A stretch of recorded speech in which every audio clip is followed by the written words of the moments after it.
Today, we're going to be taking a look at the 1/12 scale unlicensed Walter White action figure.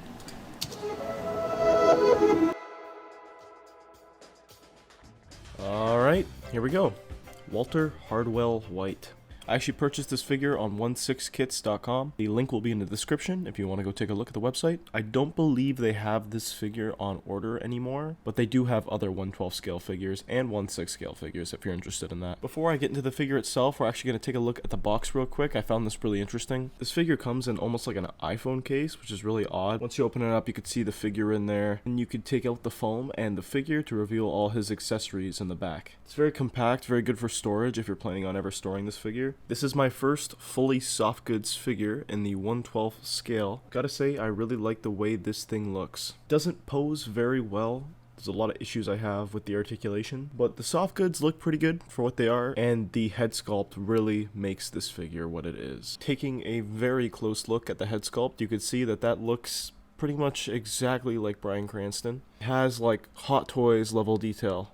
For a 1/12 figure. It's really well done. You can see the eyes even have a gloss applied to them just to give it more kind of realism. All the wrinkles in the sculpt and the way the head is shaped and the beard and everything, it just looks immaculate. I've never had a head sculpt this good in 1/12 scale before. The soft goods on this figure look actually pretty good for 1/12 scale. Like I said, I've never worked with a fully soft goods figure before, so it takes a little bit of patience to make it look right. They can look awkward and baggy in some areas and in some different poses, and it doesn't help that the body mold they put them on doesn't really work very well. It poses fine, but it's a little bit troublesome in a couple different areas. Luckily, Walter White is not really the most agile of characters. You're most likely not going to have this guy folded up like a pretzel on your display.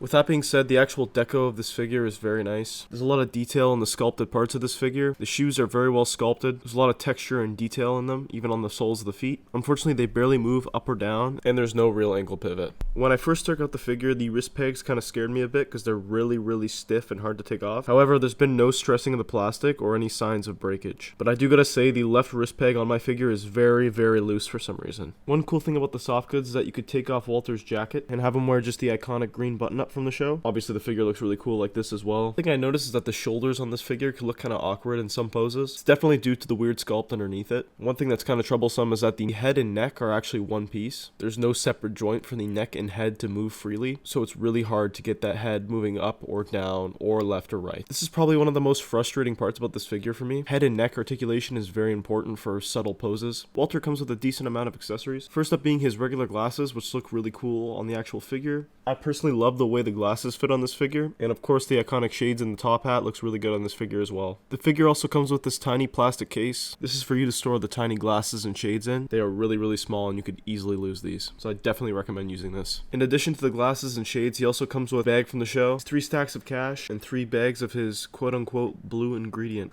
Meth. I also don't like the fact that these bags are kind of flat. Would have been nice if they packed a little more in there so that they'd be a little more weighted like they are in the show. Also, I don't like the fact that they open up. This stuff is really tiny, and you could run the risk of spilling it out. You don't waste the good shit, man. Come on. And the bag he comes with can actually unzipper and can hold a couple of his accessories, which is a really nice touch. Walter also comes with 4 sets of interchangeable hands. These fisted hands, relaxed palms, gripping hands, and trigger finger hands. These hands are obviously used for the pistol that he comes with, which is sculpted and painted fairly well, though it isn't the actual pistol that he uses in the show. This is a pistol I had laying around. This is a little more accurate to the one he actually used in the show. It's a little small, but like I said, it's a bit more accurate. And unfortunately, I don't have any other soft goods figures to compare to this one. But here's Walter White next to a couple other street clothes type figures. That is the Marvel Legends Peter Parker on the left side, the Marvel Legends Mary Jane on the right, and a Marvel Legends suited body with a Tony Stark head on it on the far right. So for my first 1/12 soft goods figure, I'd say this is a pretty cool one. It definitely looks really nice on a shelf. You know, the soft goods look great. Obviously, the head sculpt is fantastic. Like I said, it makes the figure for me.